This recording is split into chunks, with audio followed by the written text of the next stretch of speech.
¿O hay algún término que se deba cumplir? Quisiera que nos comentaras eso, por favor. A pesar de que muchos podrían pensar que esto es un tema sencillo y que todos lo deberían tener claro, efectivamente es una cuestión que sucede. Lo decía Mario cuando iniciábamos la conversación, y es que en Colombia aproximadamente el 50% o incluso más de las personas viven en arriendo. ¿Qué mejor que todo ese 50%, que todo ese mercado estuviese trabajando con el sector formal inmobiliario? Pero infortunadamente no es así. Gran parte de ese 50% lo tienen los arriendos directos, y desafortunadamente, como lo hemos podido ver inclusive en las noticias, se presentan a veces una serie de abusos con base en el desconocimiento de las partes. Entonces, no es extraño encontrar durante los primeros días de enero consultas en nuestras oficinas o incluso en las inmobiliarias, donde llegan clientes manifestando: venga, yo tengo arrendado directo mi inmueble y a mí ya me habían subido el arriendo en octubre del año pasado, y el propietario me acaba de decir que como llegó enero y ya el DANE dijo que el IPC es del 5.20, como sucede en este año, me tiene que hacer un nuevo incremento para actualizar el valor del año pasado. Recordemos que, como lo dijiste, Camilo, hace un ratico, ese primer bloque vamos a hablar es sobre vivienda urbana, ¿no? Entonces, para que no de pronto quienes están conectados se vayan a confundir y piensen que estamos hablando de comercio, porque ese tema lo atenderemos más adelante. La ley 820 de 2003, en su artículo 20, establece de manera expresa que el reajuste del canon de arrendamiento únicamente puede ser realizado cada 12 meses de ejecución contractual. ¿Esto qué quiere decir? Que si a una persona ya le habían incrementado en agosto del 2024, no le podían incrementar ahorita en enero nuevamente, ¿sí? Y ese incremento está regulado en la ley también, y se establece que es el 100% del IPC del año inmediatamente anterior. Y en este tema del IPC, Camilo, hay que aclarar algo. Y es que algunos arrendatarios, cuando se hace el incremento, salen y dicen, por ejemplo, si el incremento fuese en abril, por dar un ejemplo, o en junio, entonces ingresan al Banco de la República y analizan, o a la página del DANE, ¿cuál ha sido esa variación del IPC de junio del 2024 a junio del 2025? Y generalmente, cuando se hace de esa manera, nos da un porcentaje menor. Pero debemos recordar que la ley es clara y hace referencia a que se trata del índice de precios al consumidor del año inmediatamente anterior, del año calendario inmediatamente anterior. Esta discusión la he tenido en varias oportunidades con abogados que se acercan y dicen: no, pero es que el IPC del año anterior es del año anterior de contrato, o sea, de los 12 últimos meses. No es así. Por eso la ley dice clarito: del año calendario inmediatamente anterior. ¿Eso qué quiere decir? Que si estamos en el 2025, el que aplicaremos es el del 2024. Entonces, frente a tu pregunta, la respuesta es no. La respuesta es: en vivienda urbana, el incremento puede hacerse únicamente cada 12 meses de ejecución contractual. Excelente, Rafa. Entonces nos queda claro que el hecho de que haya salido la variación del IPC ahorita en enero no quiere decir que todos los contratos se deban incrementar. Importante saber ese término, 12 meses de ejecución del contrato, teniendo en cuenta la fecha de inicio para poder hacer estos incrementos. Rafa, surge también la duda, ¿el arrendador puede justificar un incremento superior al IPC, argumentando, no sé, algún tipo de valorización del inmueble o que se aumentaron impuestos o desactualización del mismo canon? ¿Podría ser posible? Bueno, Camilo, aquí hay un tema, y es que la ley 820 del 2013 es una norma de orden público. Su aplicación no es opcional y no les dable al intérprete entrar a distinguir donde ya la norma señaló cuáles eran los límites. La ley en este caso estableció el límite superior. No dijo cuánto iba a ser lo mínimo, pero sí dijo cuánto iba a ser lo máximo. Y desafortunadamente, porque yo entiendo que de pronto de cara a los arrendatarios puede tornarse esta postura eh, que voy a mencionar a continuación no tan popular, pero tengo que ser completamente honesto. Y es que para que te hagas una idea, como ustedes saben, yo estoy ubicado en la ciudad de Bucaramanga. Y entre el año pasado y este sucedió algo que no sucedía hace muchos años, y es que coincidió la actualización catastral de Bucaramanga, Floridablanca y Piedecuesta. ¿Esto qué quiere decir? Que este enero todas las personas que están ubicadas en estos tres municipios vieron unos incrementos gigantescos en sus impuestos prediales, aplicando obviamente los límites que dispone para el efecto la norma.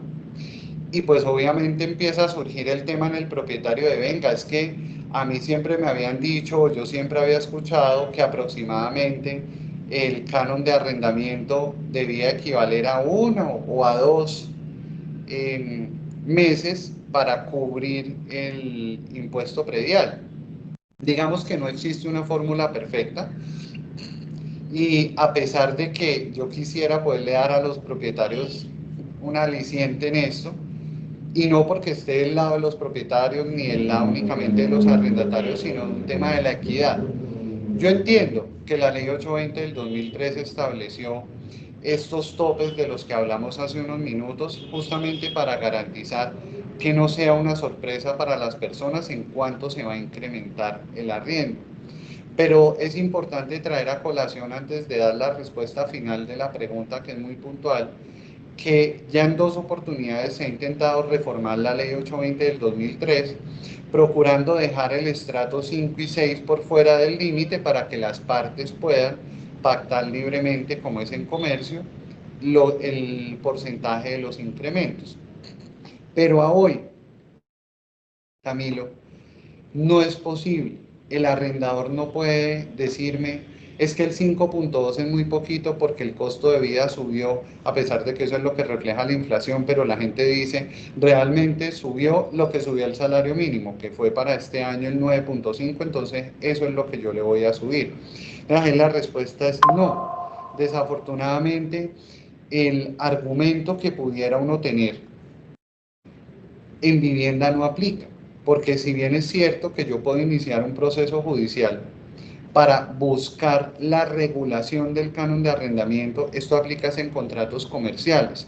Yo al menos debo ser sincero, y en los poco más de 10 años que llevo en este sector y en litigio, nunca he iniciado un proceso de regulación de canon en vivienda urbana, la verdad, porque desde mi perspectiva personal no es viable. Puede que haya un abogado que diga, sí se puede, lo he hecho, intentémoslo, pero a la fecha no. ¿Y por qué no se puede? Desde mi perspectiva personal y profesional. Porque es que la ley 820 del 2003 estableció las formas en que yo puedo terminar el contrato de arrendamiento de un arrendatario.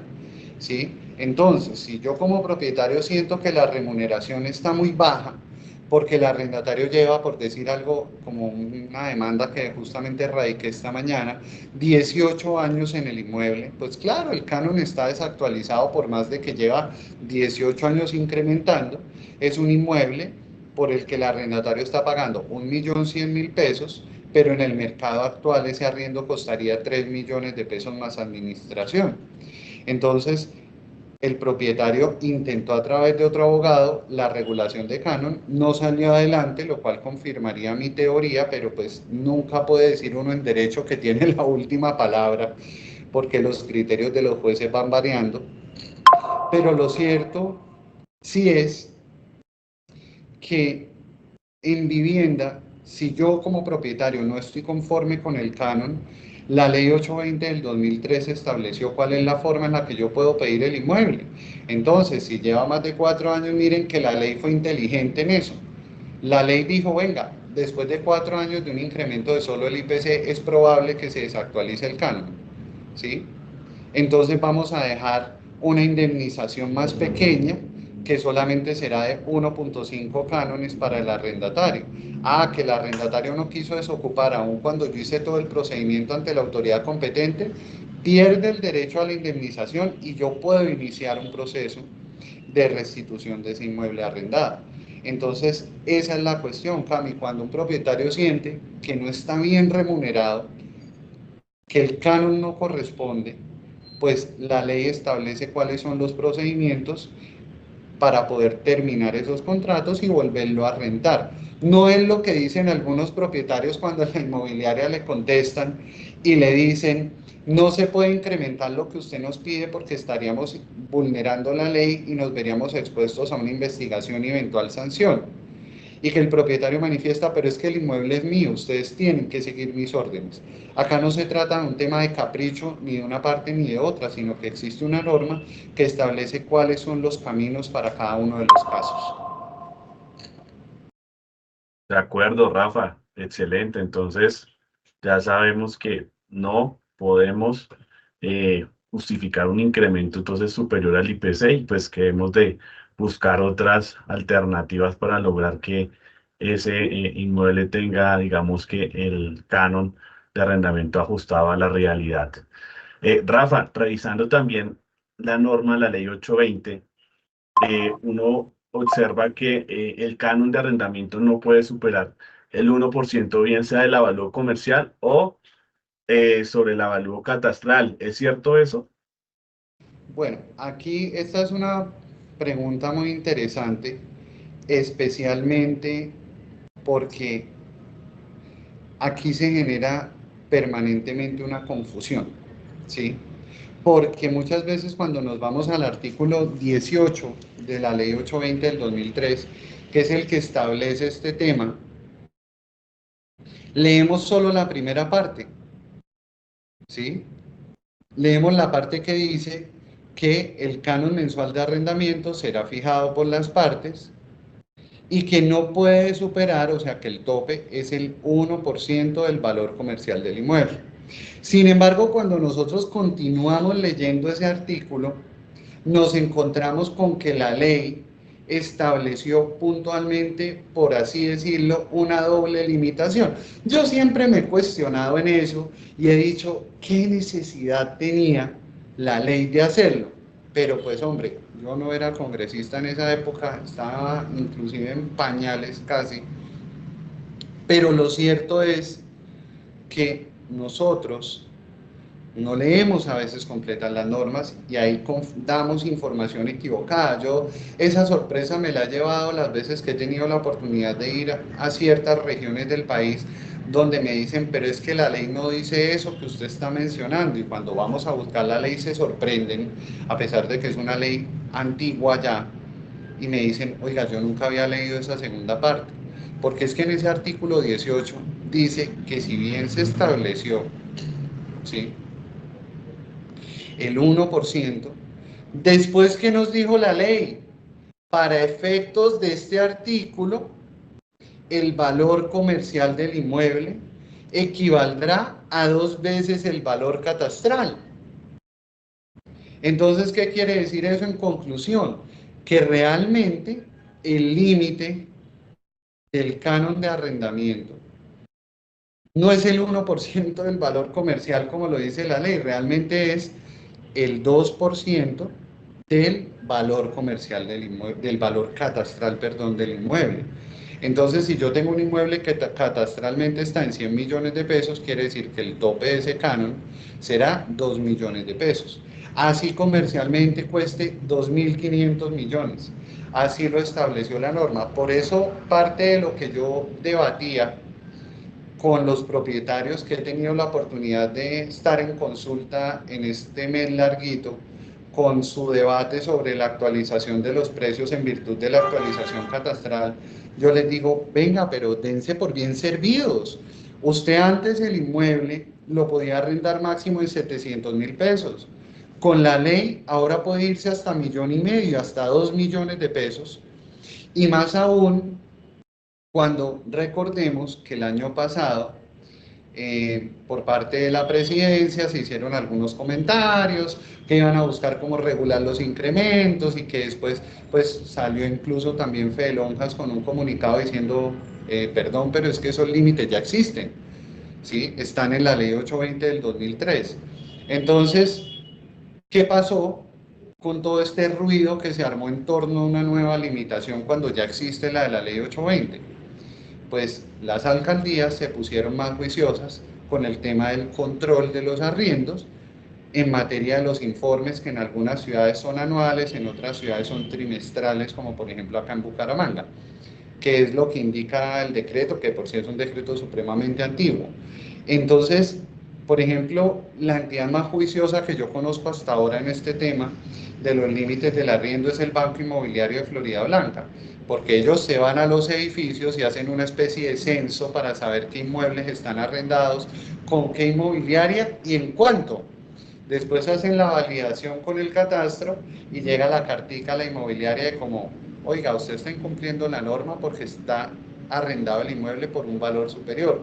Si el arrendatario tiene noticia de este tema, puede iniciar perfectamente en contra de la inmobiliaria un proceso, no solo para que la sancionen, sino para que le reintegren ese mayor valor pagado, tomando en consideración el tope que estableció para el efecto la ley. Excelente, Rafa, esa aclaración, porque sí, siempre surge y hay como esa discrepancia entre si es el 1% o el 2% catastral, pero bueno, excelente esa aclaración. Rafa, otra pregunta. Ah, bueno, antes de continuar, yo veo que hay personas que están levantando la mano. Entonces, si tienen alguna inquietud, vamos al final a dejar una parte de la sesión para resolver aquellas inquietudes. Entonces, si quieren, vayan escribiendo, por favor, las preguntas al chat y al final daremos respuesta. Bueno, Rafa, otra de las inquietudes es si el arrendador a mí no me notifica el incremento, ¿qué sucede? ¿Sigue vigente el canon anterior o se da por una aceptación automática o hay algún procedimiento establecido para ello? Bueno, acá viene otro tema y Camilo, ya que tocas este punto, tenemos que tomar en cuenta y recordar lo que a muchos les pasó en pandemia.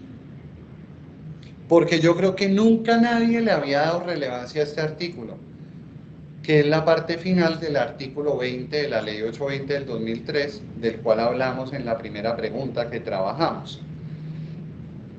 ¿Qué dice la norma antes de dar la explicación? Porque es importante acá en este caso irnos al tenor literal.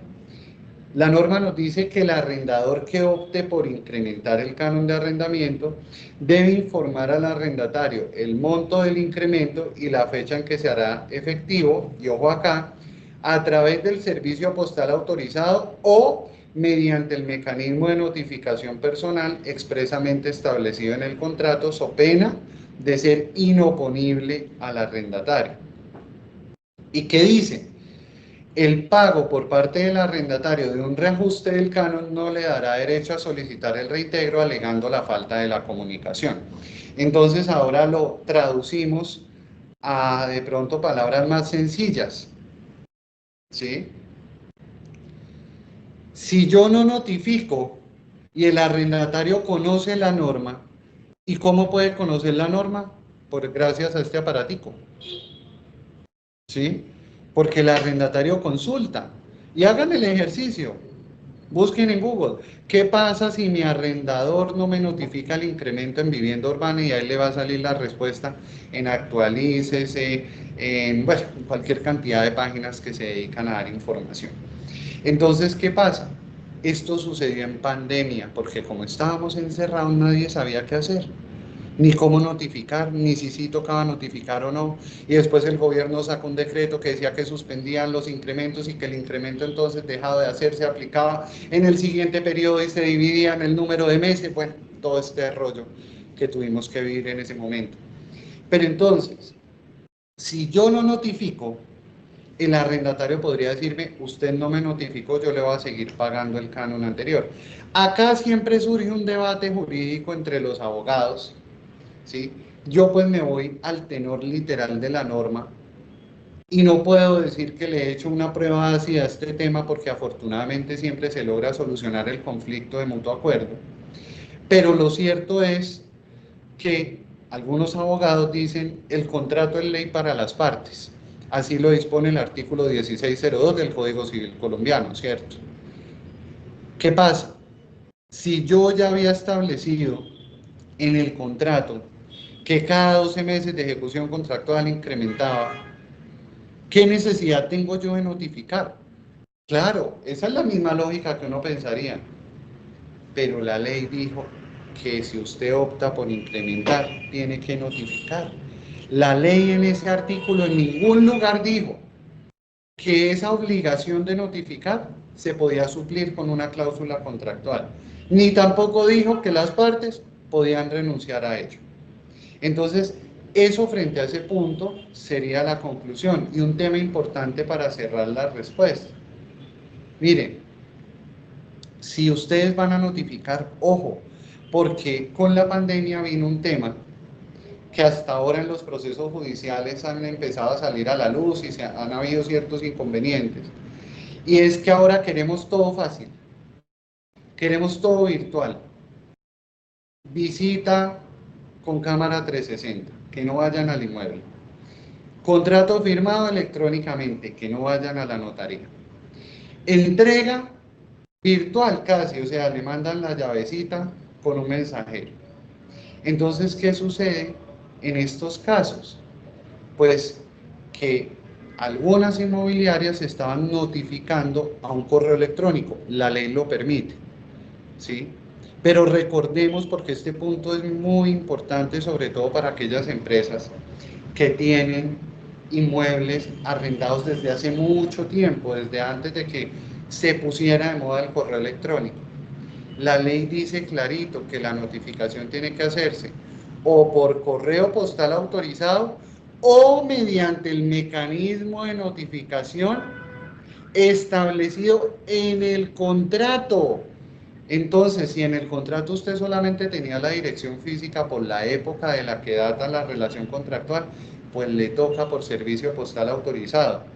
Y valga la oportunidad para clarificar que servicio postal autorizado no es lo mismo que correo certificado, que es la confusión de siempre. Servicio postal autorizado simplemente que es que si Camilo vive en la carrera séptima 1245, yo le envío la comunicación a través de una empresa que esté debidamente licenciada y autorizada por el Ministerio de las Tecnologías y las Comunicaciones. Llámese Servientrega, Deprisa, Envía, Interrapidísimo y cualquier otra que cuente con el licenciamiento. Eso es un envío a través de servicio postal autorizado. Pero hay algo más grave todavía. Como se ha generado siempre esta confusión entre servicio postal autorizado y correo certificado, a veces en las minutas de los contratos dice que la notificación se hará por correo certificado. ¿Y qué sucede? Cuando ustedes se imponen una obligación mayor a la que se dispone la ley, tienen que cumplirla. Entonces, aprovechen y revisen sus minutas, verifiquen que no diga correo certificado, porque eventualmente pueden llegar a tener inconvenientes con esta notificación. Listo, Rafa, súper claro. Bueno, ahora, ¿qué pasa si, digamos, el IPC sale muy bajo, que realmente, digamos, que no valiera la pena o inclusive saliera en negativo? ¿Podría el arrendador decir no aplicar el incremento o podría llegar a establecer un valor diferente? Bueno, esta es una pregunta muy interesante y amerita que nosotros nos devolvamos al artículo 20. El artículo 20 de la ley 820 que nos dice que el arrendador podrá incrementar el canon hasta en una proporción que no sea superior al 100% del IPC. ¿Y por qué es una tan buena pregunta? Porque si eventualmente fuera negativo el IPC, no sería extraño que alguien dijera entonces rebájeme, reajústeme, porque como el 100% del IPC es un negativo, entonces supongamos que saliera en menos 10%, ¿sí? O sea, claro que si eso sucediera es porque nos estamos haciendo multimillonarios todos, ¿no? Para que el IPC sea negativo, querría decir que las cosas cuestan cada vez menos, bajo la lógica de lo que refleja este indicador. Pero entonces, en ese punto, lo único es que si es negativo, no habría incremento. ¿sí?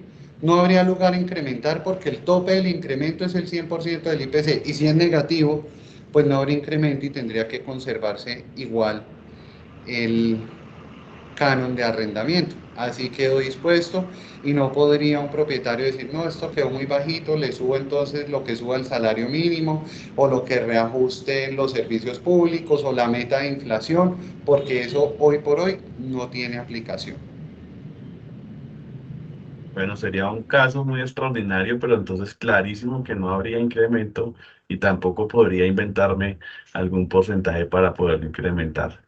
Eh, Rafa, ahora vamos, ¿qué pasa si si el arrendador le establece el incremento y el arrendatario no llegue a pagar ese incremento?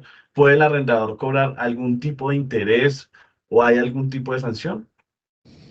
Bueno, acá tendríamos que hablar del criterio de la sede judicial en relación con los intereses, ¿sí?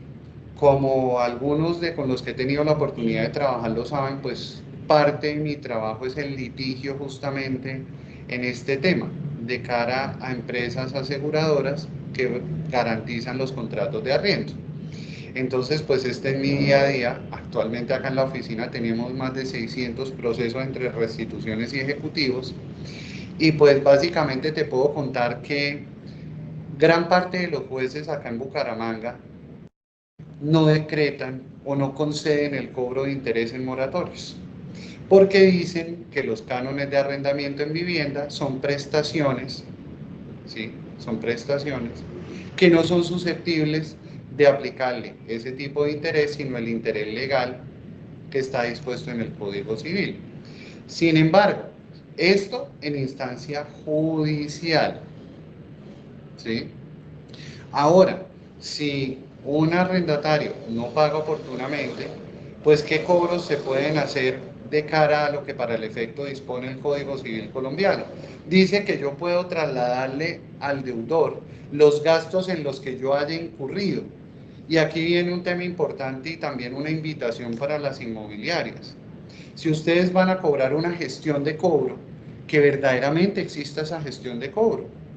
Es decir, que esa gestión de cobro no sea simplemente una manera de cobrar o de castigar el hecho de un pago tardío, porque no podemos dejar de lado que conforme lo establece el Estatuto del Sector Financiero, sin importar cuál sea el nombre que yo le ponga a las cosas, cuando busque yo sancionar el simple retraso en el pago, se entenderán intereses, salvo en ciertos casos muy específicos. Por eso es que yo siempre invito a que aquellas inmobiliarias que cobran gestiones de cobro o esas sanciones moratorias distintas a los solo intereses, a solamente los intereses, pues yo la invitación que siempre les hago es procure hacerlo con alguna persona externa, un abogado externo, que tenga como demostrar que sí existió la gestión, que se mandó una carta, que se mandó un correo, que se mandó un mensaje de texto, que se hizo una llamada.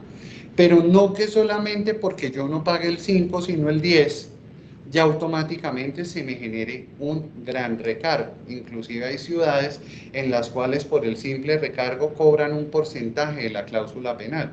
Esto en vivienda urbana sería completamente debatible en instancia judicial. Ya distinto en comercio, donde uno podría pactar alguna situación particular en el contrato, como hacen las administraciones, que son esos descuentos por pronto pago, por decirlo de alguna manera. Pero la invitación es no cobremos en exceso, porque a la hora que lleguemos a una instancia judicial, el juez perfectamente puede determinar que algunos de los cobros realizados no correspondían y abonarlos a capital como ya ha sucedido. Esto no es una situación nueva, esto ya ha pasado, ¿sí? Y por eso es que cuando, por ejemplo, ustedes ya hacen el reporte a la aseguradora, ¿sí?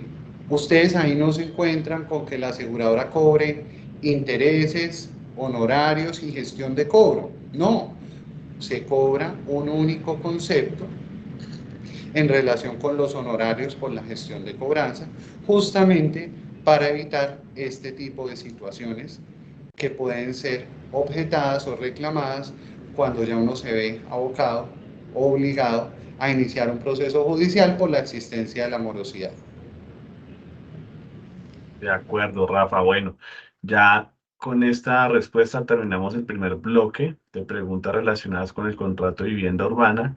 Ahora vamos a proceder con el segundo bloque, que es sobre el incremento en el canon de arrendamiento en contratos de arrendamiento comercial. Entonces, Rafa, para abrir entonces estas aclaraciones, lo primero que quisiera preguntarte es si para el contrato en arrendamiento comercial, también aplica el incremento conforme al IPC, o sea, es igual que en la vivienda urbana. Aquí viene un tema curioso, y es que, por ejemplo, en la ciudad de Cúcuta, según lo que me dijeron la última vez, eso ya se había variado, era costumbre mercantil que el incremento de los arriendos de comercio no superaran el IPC. Pero ojo, porque fuera costumbre mercantil no significaba que tenía que aplicarse de esa manera. Simplemente que ante un eventual vacío en el contrato, nos íbamos a la costumbre como fuente de derecho y que íbamos a encontrar que habían establecido el IPC. Eso, según tengo entendido, ya se solicitó que no se tuviera en cuenta por parte del sector inmobiliario en la ciudad de Cúcuta. Pero no, realmente en comercio es de libre pactación, tanto el canon de arrendamiento, ¿sí?, como el monto de su incremento. Entonces, acá no hay un tope como lo vimos en vivienda respecto a que el canon entonces tiene que corresponder a un porcentaje del avalúo del inmueble. No, realmente acá se trata de un acuerdo entre las partes, pero a diferencia de lo que hablábamos en vivienda, en comercio sí podría darse la oportunidad en algunos casos, que ya veremos más adelante, de que las partes por el desacuerdo se vean en la necesidad de que un juez sea el que defina cuál es la suerte que debe correr ese canon de arrendamiento. Rafa, ¿y qué pasa si en un contrato de arrendamiento comercial no se falta, digamos que ninguna fórmula de incremento? O sea, ¿cómo se podría llegar a determinar ese ajuste del canon? Bueno, era muy común antes, cada vez menos, afortunadamente, que se dejaba en el contrato de arriendo que las partes cada 12 meses de ejecución contractual acordarían el monto del incremento. Por favor, no lo hagan. Y si lo van a hacer, al menos déjenle la segunda partecita de la cláusula que diga, en caso tal de que las partes, intentado el acercamiento, no logren llegar a un acuerdo, a más tardar el día 5 del mes siguiente del vencimiento, el canon incrementará en el IPC, por ejemplo, ¿sí? Si no llegamos a un acuerdo, pues el IPC, o el IPC más X número de unidades porcentuales.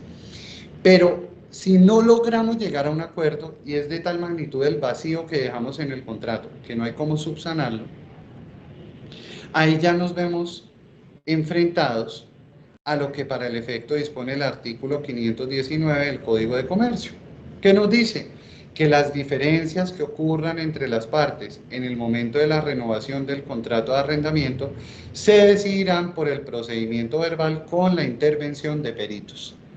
Conclusión: si el contrato no me permite decantar una fórmula, yo tengo que iniciar un proceso judicial. Ahora, ojo con lo que les leí ahorita. Las diferencias que ocurran en el momento de la renovación. ¿Esto qué quiere decir? Que durante el término inicial del contrato de arriendo no procede este tipo de proceso. Ahí es cuando yo, por ejemplo, no soy tan amigo de los contratos largos, de los contratos a 3, 5, 7, 10, 15, 20 años. ¿Por qué? Porque es que las ciudades cambian, el urbanismo es vivo, ¿sí? Las cosas no son inamovibles. ¿Y cuántas veces no lo hemos vivido en las ciudades? Que, por ejemplo, una zona que considerábamos muerta, ¿sí? Y aquí en Bucaramanga acaba de suceder, en un sector de Provenza, donde acaban de hacer el nuevo centro comercial único, que es un monstruo, un desarrollo gigantesco, que sin duda alguna generó un impacto de valorización que nadie se esperaba, no solamente en los inmuebles, sino en el valor de los arriendos en todas las zonas circundantes. Entonces, ¿qué tal yo casado? Mejor dicho, eso es peor que un matrimonio con hijos, ¿sí? hacer ese tipo de negociaciones tan extensas, pues yo las respeto, pero piensen ustedes que una persona en esta zona tuviera arrendado un inmueble, digamos a una tienda, y que ese canon de arriendo estuviera en 800.000 pesos y hoy en día con el nuevo centro comercial y el índice de nueva valorización ya no cueste 600.000 sino 5 millones el arriendo, porque puede ser de esa magnitud, ¿sí? Entonces, en ese caso particular, solamente durante las renovaciones puedo yo acudir al juez a decirle, regule usted el canon de arriendo porque yo estoy pidiendo 5 y él ofrece 500.000. Entonces yo acá tengo mi avalúo y él tendrá que presentar un avalúo de renta y después de que se dé el debate judicial, el juez tendrá que decidir si lo incrementa, si lo conserva o si lo disminuye, porque también podría eventualmente llegar a suceder. O sea que en conclusión, no tener contratos tan de larga duración y sí establecer una fórmula dentro del contrato. Eh, Señor, ¿vas a decir algo adicional? No, no, no, no, señor. Rafa, ahora, ya sabemos que para el contrato de vivienda urbana tenemos que, digamos que esperar 12 meses de ejecución del contrato para poder hacer el incremento. Ahora, en esos contratos comerciales, ese incremento en el canon lo podemos hacer en cualquier momento o tendríamos que esperar el cumplimiento de la ejecución de un año. Bueno, en este caso, digamos que lo que se acostumbra, más no lo que la ley impone, es que igual el incremento se dé cada 12 meses de ejecución contractual. Digamos que es la lógica que se procura seguir.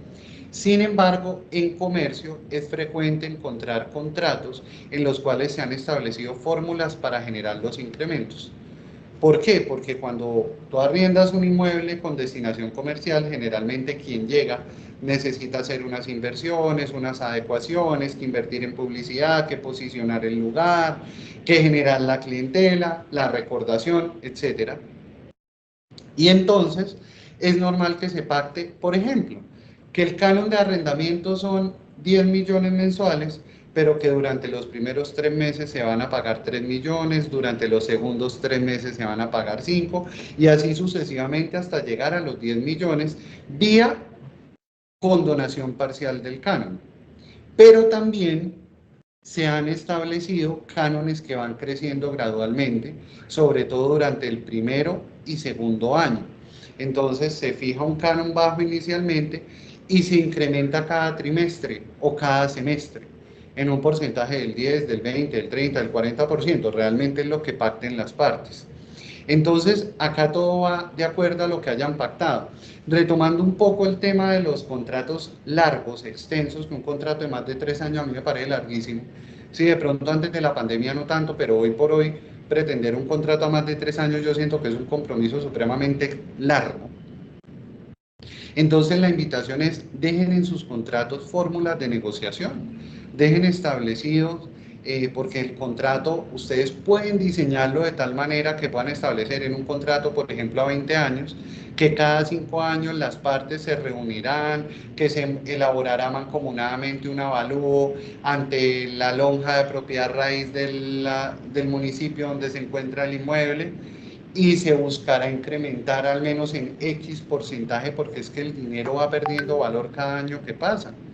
Entonces es importante que ustedes blinden los contratos para que no se les convierta en un dolor de cabeza hacia el futuro cuando el propietario le diga es su culpa porque usted no tuvo en cuenta que era un contrato tan extenso a la hora de negociar cómo se iban a manejar los incrementos y más si tenemos en cuenta que teóricamente con el comportamiento que tuvo el IPC el año pasado, pues es altamente probable que sigan bajándolo, ¿sí? Porque pues aquí ha habido una discusión entre los economistas. Yo no soy economista, solo me considero un curioso de los temas económicos y contables. Pero en lo que yo he escuchado hablar, dicen, es imposible que fuera el 5.12 el IPC cuando el costo de vida realmente subió hasta un 15%. Bueno, digamos que yo no soy quien para objetar acá lo que hayan determinado los que saben del tema, pero es probable que entonces bajo esa misma mecánica siga bajando el IPC y que volvamos a valores muy bajos como los que habíamos tenido en los años anteriores a la pandemia y los años, pues el 2021 y hasta 2022 que alcanzó a ser no tan alto y ya después, bueno, empezó que el 13, el 9, 5, entonces subimos y empezamos a bajar nuevamente y hay que tenerlo en cuenta a la hora de realizar las negociaciones. De acuerdo, Rafa. Para dar mayor claridad, tú ahorita decías que primeramente es lo que acuerden las partes, pero por ejemplo, si llegaran a acordar un incremento superior al IPC en un contrato comercial, ¿esto es válido o podría ser objeto de alguna impugnación, reclamo o algo en este sentido? No, realmente, al menos hoy, ¿no? Porque vuelvo y les digo, pudiera, y ya ocurrió en el año 50 y pico, no recuerdo exactamente el número del decreto, donde hubo una limitación vía decreto a los incrementos de los cánones de arrendamiento. Entonces, eso eventualmente puede suceder. No estoy diciendo que ahorita, ni en un año, pero podría suceder si la situación económica del país y la situación económica del mundo detona una situación insostenible, algo similar a lo que ocurrió en pandemia, perfectamente el gobierno podría entrar a tomar una determinación de estas, aun cuando la Corte Constitucional ha sido siempre muy cuidadosa y ha procurado preservar, digamos que esa interacción contractual, ¿sí? La buena fe con la que se hacen los contratos, la libertad de pacto, la autonomía privada de la voluntad. Y por eso fue que, trayendo un ejemplo a colación, durante pandemia se expidió el decreto 797 del 2020, que era el que permitía terminar de manera atípica y anticipada los contratos de arrendamiento de ciertos locales comerciales pagando una porción de la cláusula penal únicamente.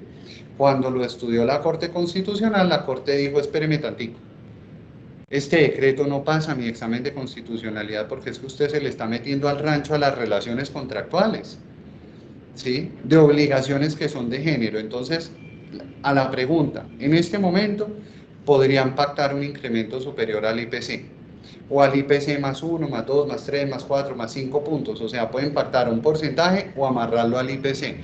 Eso sí, digamos que va de acuerdo a lo que pacten las partes y se vuelve ley para ellas porque así lo disponen, digamos que las normas que regulan la materia contractual. Pero en el futuro no sabemos si eventualmente se vaya a establecer un límite para estos incrementos. No lo sabemos. ¿Sí? Por ahora estamos así, que es como hemos estado desde hace muchos años, pero de aquí hacia el futuro no sabemos cómo esto pueda variar. Es decir, que también podrían hacer incrementos progresivos distintos al IPC. Es correcto. Listo, Rafa. Entonces, terminamos nuestro segundo bloque. Vamos con nuestro tercer y último bloque de preguntas, que ya son algunos aspectos generales. Son tres preguntas adicionales sobre algunos casos especiales. Entonces, ¿hay alguna diferencia entre el incremento del canon si el contrato es verbal o si es escrito? Pues, Cami, la verdad, digamos que como tal no habría una diferencia. El problema es cómo probar en un contrato verbal lo que pactamos acerca de los incrementos.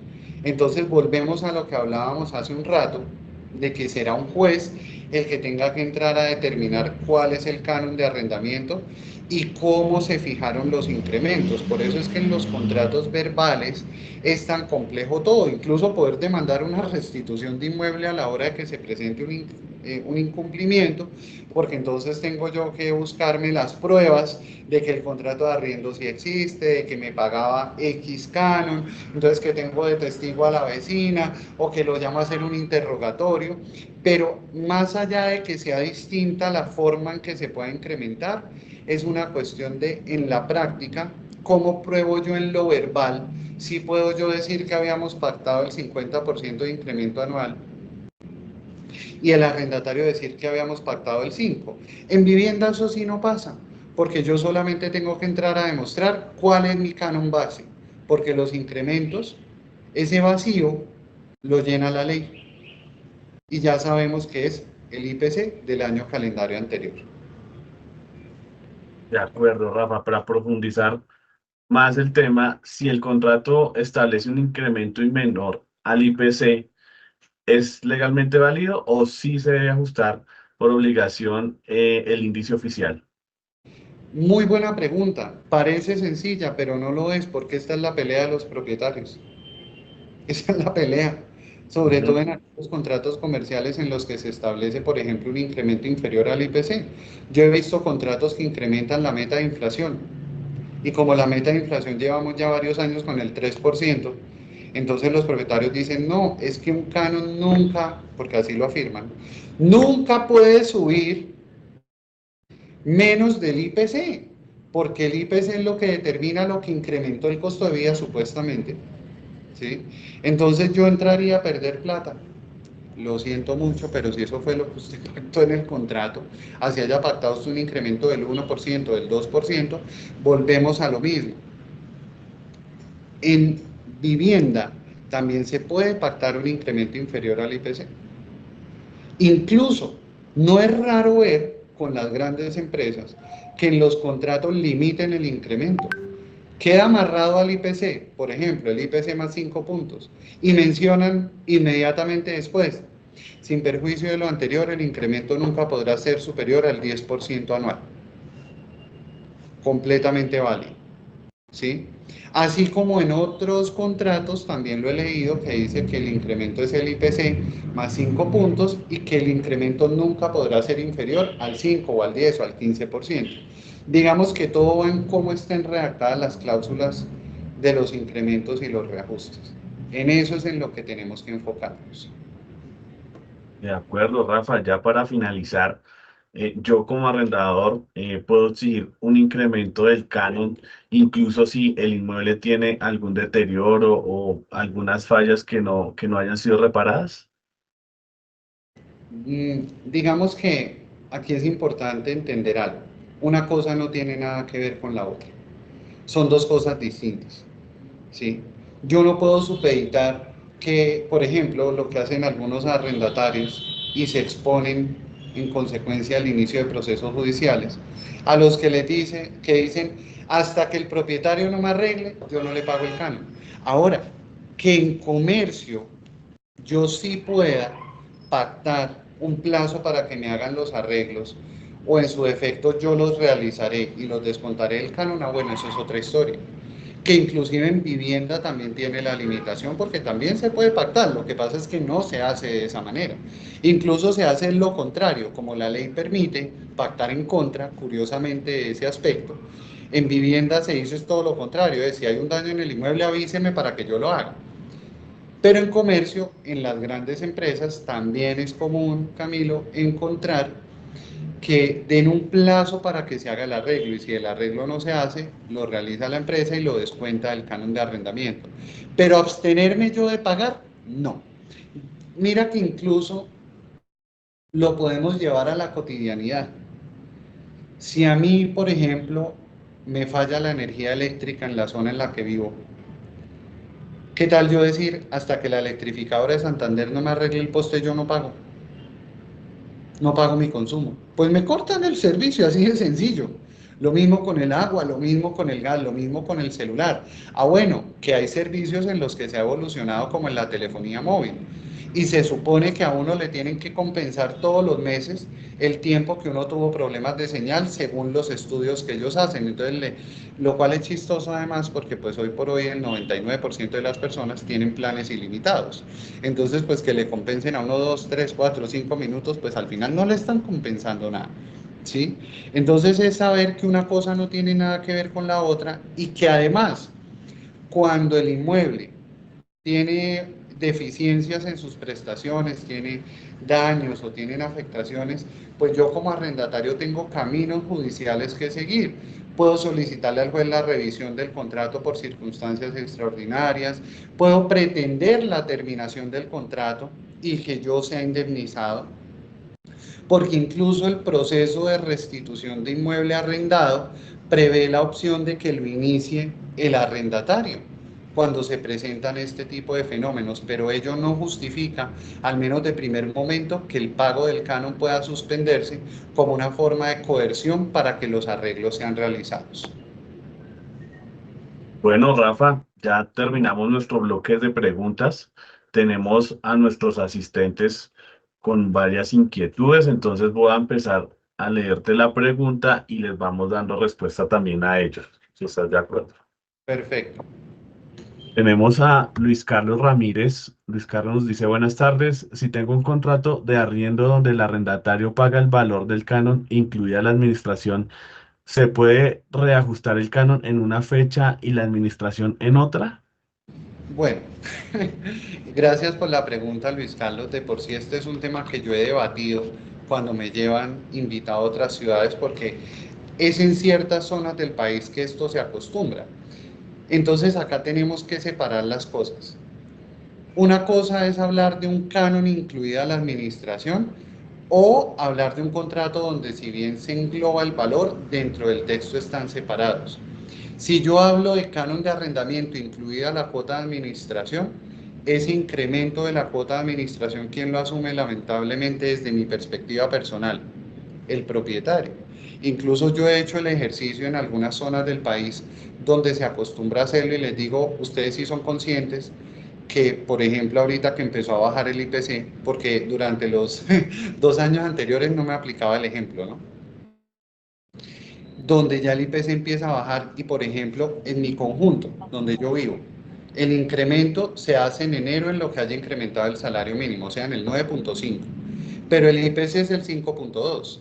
Entonces ya entra el propietario perdiendo esa diferencia, pero pues quienes lo hacen de esta manera, el argumento es que eso es lo justo, porque dentro de lo que se cobra en la cuota de administración pues están los seguros, temas de mantenimiento y situación. Entonces no quiero decir que esté mal, quiero hacer esa claridad. ¿Sí? Porque aquí sí se aplica ese dicho, ese refrán popular de a donde fueres, haz lo que vieres, ¿sí? Entonces, en las zonas donde acostumbran a hacerlo así, no es que esté jurídicamente mal. Desde mi perspectiva de pronto un poco más económica y pensando como propietario, pues a mí, por ejemplo, no me gustaría asumir los incrementos de las cuotas de administración. ¿Por qué? Y más aún cuando sé que el IPC empieza a bajar y que las administraciones empiezan a subir, porque generalmente, al menos por ejemplo acá en Bucaramanga, en su área metropolitana, se incrementan en el valor que sube el salario mínimo. ¿Por qué? Porque en una copropiedad la vigilancia sube en la misma proporción del salario mínimo. El servicio de aseo sube en esa misma proporción. ¿Sí? El mantenimiento de los ascensores, generalmente todo contrario a lo que uno pensaría, todo no sube conforme el IPC, generalmente sube es con lo que sube el salario mínimo. Entonces ahí es donde se pueden encontrar con esa situación, pero que si ustedes hablan de un canon que incluye la administración, no podrían generar dos incrementos porque estarían incumpliendo lo dispuesto en la norma. De acuerdo, Rafa. Esta pregunta que nos hace Humberto Márquez también está interesante. Él dice, buenas tardes. Si el inmueble se arrendó para vivienda y el arrendatario a través del tiempo contractual, además de residir, ejerce una actividad comercial en el inmueble, ¿cuál ha de ser el tratamiento para ese reajuste o incremento anual? Mientras siga siendo un contrato de vivienda, acá no podemos pretender, digamos, que aplicar ese principio de que la realidad prima sobre las formas. Tendríamos que irnos a un proceso judicial para terminar ese contrato por el incumplimiento o en su defecto buscar un acercamiento para con el arrendatario modificar el contrato y cambiarlo de vivienda a comercio, siempre y cuando el inmueble cumpla con las disposiciones contenidas en la ley 1801 del 2016 en lo que tiene que ver con planos y licencia correspondiente a la actividad que se va a desarrollar y se cumpla además con lo que para el efecto disponga el plan de ordenamiento territorial. Excelente, Rafa. Gracias por tu respuesta. Magda de la inmobiliaria Marelsa nos pregunta, ¿qué pasa si no envío notificación de reajuste de un canon comercial? Si en el contrato de arriendo no estaba la obligación de notificar, porque volvemos al tema de las minutas, yo siempre he dicho que en nuestro sector tenemos un grave problema y se llama minutitis. Queremos una minuta para todo. A veces en esas minutas, a pesar de que la ley no lo exige, se establece la obligación de notificar al arrendatario el incremento. Entonces, habría que revisarse qué dice el contrato y con base en eso determinar cuál es la consecuencia de no haber hecho la notificación. Pero de manera general, en comercio, perdón, si yo no notifico, pero en el contrato se establece la forma en que va a incrementar, podría aplicarlo sin ningún inconveniente. Listo, Rafa. Claudia Ríos, está interesante esta pregunta. Dice, si el arrendador el año pasado no incrementó el arriendo en el 9,28% de acuerdo al IPC, para este año podría cobrarlo más el incremento del 5,20%, el 5,2% del año actual. No, es así una respuesta sencilla conforme lo que hablamos en las preguntas que contestamos, porque eso no es acumulable. Es como cuando uno tiene los cupones y dice no acumulables con otros descuentos. No, si usted no aplicó el incremento del 9,28 porque se le olvidó, porque no se había dado cuenta, ahí sí acaso. Si acaso, a pesar de que para mí la ley 820 en eso es tan clara, Camilo, que no habría lugar a ello, pero si acaso podrían intentar hacer un acercamiento con el arrendatario a ver si llega a reconocer ese incremento que no se practicó por no haberse hecho la notificación en debida forma. Pero sería más un tema de lo que en derecho se conocen como las obligaciones naturales, ¿sí? Es más un tema de voluntad que cualquier otra cosa. Y de hacer obviamente un acuerdo por escrito a la hora de que tengamos que acudir ante un juez. De acuerdo, Rafa. Bueno, teniendo en cuenta ya y por respeto al tiempo de todos, voy a hacer esta última pregunta. Omaira Ávila nos pregunta, doctor Rafael, ¿qué causal se debe alegar para la terminación del contrato cuando han pasado los 4 años y el propietario necesita ajustar el precio? En ese caso, la causal es expresa y está dispuesta en la Ley 820 del 2003 y corresponde a cuando el inmueble lleva más de 4 años y el propietario desea darlo por terminado. No necesita un argumento específico, simplemente es lo voy a indemnizar y le pago 1,5. De todas maneras, Camilo, como acá digamos que las siguientes preguntas son complementos de las anteriores, las voy a contestar muy rápidamente antes de que nos desconectemos. Me dicen acá que si recomiendan separar los dos conceptos, la respuesta es sí, ese es mi consejo, pero vuelvo y les digo, no se trata de una cuestión forzosa, de una cuestión obligatoria, no es que esté mal que lo hagan de la forma en que lo están haciendo, sino que desde mi perspectiva personal siento que para el propietario es lesivo que la cuota de administración se incluya dentro del canon de arrendamiento por los temas que estamos hablando. Sin embargo, como les digo, puede que en las zonas donde se hace sea porque algún juez ha dicho, venga, pero es que no todo el componente de la cuota de administración o de expensa común se le tiene que cobrar al arrendatario. Porque eso incluso sucedió acá en un caso en Florida Blanca, donde una persona peleó que le estaban cobrando un tema de decoración navideña dentro de la cuota de administración, porque eso estaba presupuestado. Entonces, digamos que aquí es donde viene un tema de pelea y ajuste, porque muchas veces en los presupuestos las propiedades horizontales tienen en cuenta conceptos, valga la redundancia, que a la hora del té no deberían ni siquiera ser parte de lo que son las expensas comunes u ordinarias. ¿Sí? Entonces, digamos que esa es, quería dar como respuesta a esa complementación para que lo tengan en cuenta. Igual pues de estos temas, como yo digo siempre, podría uno durar horas enteras respondiendo preguntas y no hay como tal, como digo yo, no hay, nadie tiene en esto la palabra de Dios, ¿sí? En este sentido, las cosas cambian, el criterio de los jueces se va modificando y lo que debemos es estar atentos a esos cambios, sobre todo en cada sede judicial, para irnos adaptando y que no nos coja ventaja. De acuerdo, Rafa. Igual mencionarle a nuestros asistentes que vamos a tener otros espacios de webinar, como lo mencionó Mario, nuestro presidente. Cada 15 días vamos a tener un webinar, entonces vamos a tener diferentes escenarios para de pronto resolver las inquietudes que van quedando de estos espacios tan importantes. Eh, Juliet va a publicar una pieza para invitarlos. Queríamos invitarlos nuevamente a nuestro primer evento del año, que es el Foro Nacional del Sector Inmobiliario.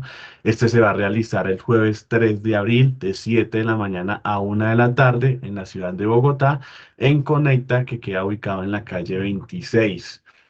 tenemos también tarifas promocionales. Este va a ser un espacio clave precisamente para conocer el panorama económico del sector inmobiliario, sus oportunidades, desafíos para la toma de decisiones o implementación de estrategias. Entonces queríamos también dejarles esta invitación. Acá está toda la información de nuestro primer evento, el Foro Económico, para que tomen nota y nos vemos allá. Agradecerte también a ti, Rafa, por este espacio, por tu conocimiento y pues súper valiosas todas estas respuestas que son inquietudes que se generan especialmente en esas relaciones contractuales, tanto de vivienda urbana como en los arrendamientos comerciales. Entonces, muchas gracias, Rafa, a todos, muchas gracias por asistir y nos vemos en una nueva oportunidad. Muchas gracias a ustedes por la invitación, por el espacio y realmente extenderle una invitación a todas las personas a que sean curiosos. A mí me encanta cuando un abogado me dice, no estoy de acuerdo con usted, yo pienso esto otro, yo siento que acá no se puede, acá sí se puede porque al final ese es el ejercicio del derecho, que nadie tiene la última palabra y que al final cuando no llegamos a un acuerdo, el juez es el que va a decidir por nosotros. Que tengan una feliz tarde y nos vemos en una próxima oportunidad. Muchas gracias. Muchas Feliz gracias. tarde para todos. Feliz tarde. Feliz tarde para todos. Gracias. Muchas gracias. Muchas gracias. Gracias. Gracias, muy amable. Gracias. Gracias, feliz tarde. Muchas gracias. Gracias. ¿Dónde puedo ver la grabación? Gracias, Inmobiliaria Rosa Galeso, gracias. Gracias por la invitación. Buena tarde.